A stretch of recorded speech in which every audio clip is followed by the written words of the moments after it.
Selamat datang di sesi deep dive kita kali ini. Anda kan udah share artikel menarik nih, yang nanya, apa sih sebenarnya desain komunikasi visual atau DKV itu? Iya, betul. Soalnya kan banyak yang mikir DKV itu ya cuma soal bikin gambar bagus aja. Nah, misi kita sekarang nih pengen banget ngebongkar kenapa DKV itu lebih dari itu. Jauh lebih strategis. Kayak jembatan visual gitu ya, antara pesan sama yang nerima. Jembatan visual. Iya. Oke deh, langsung aja ya. Menurut sumber Anda ini, inti DKV itu apa sih sebenarnya? Nah, sumber ini langsung to the point ya, ditekankan banget bedanya.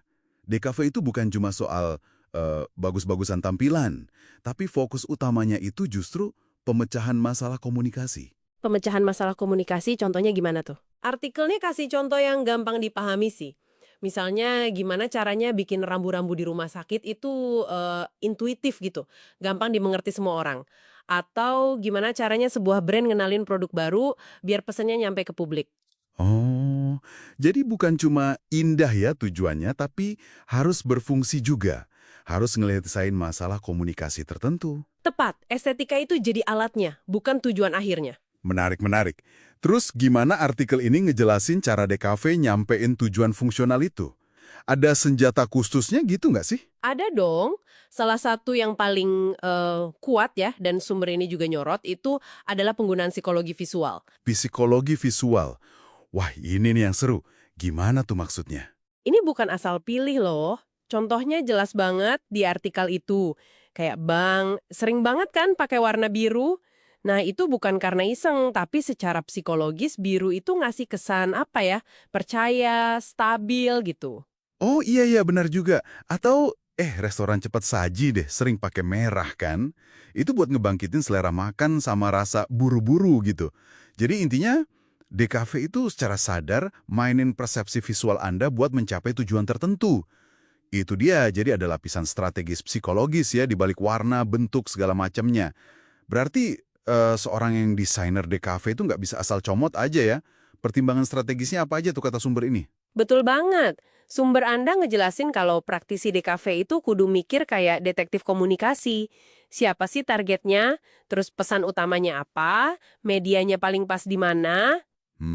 Oke. Jadi mesti seimbang nih antara rasa seni sama kemampuan analisis. Seringnya sih ya buat kebutuhan bisnis atau sosial.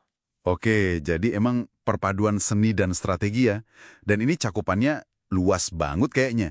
Sumber Anda nyebutin beberapa area utama DKV ya, yang mungkin kita sering lihat tapi nggak sadar. Iya, DKV ini payung besar istilahnya. Artikelnya ngasih beberapa contoh bidang utama.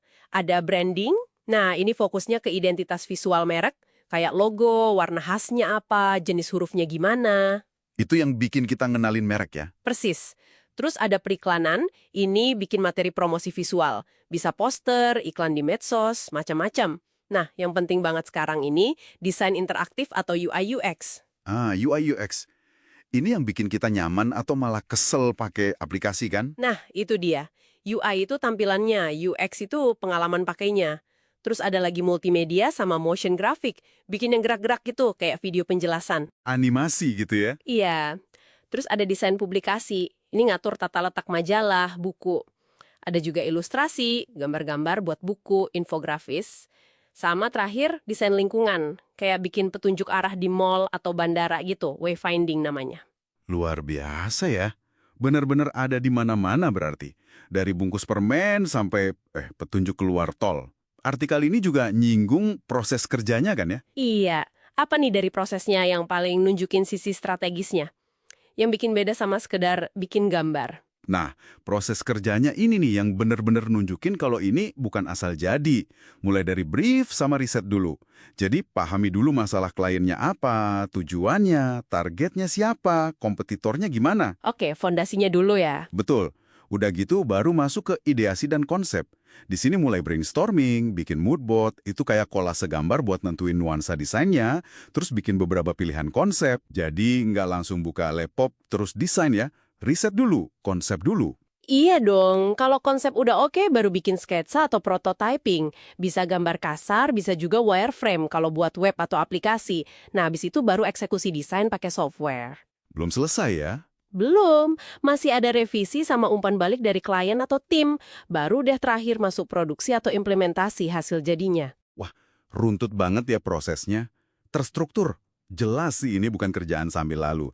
Jadi, ya kesimpulan dari sumber Anda ini udah jelas banget. DKV itu bidang yang dinamis, penting banget. Praktisinya itu bukan cuma tukang gambar, tapi mereka itu komunikator visual, pemecah masalah, sekaligus perancang strategi.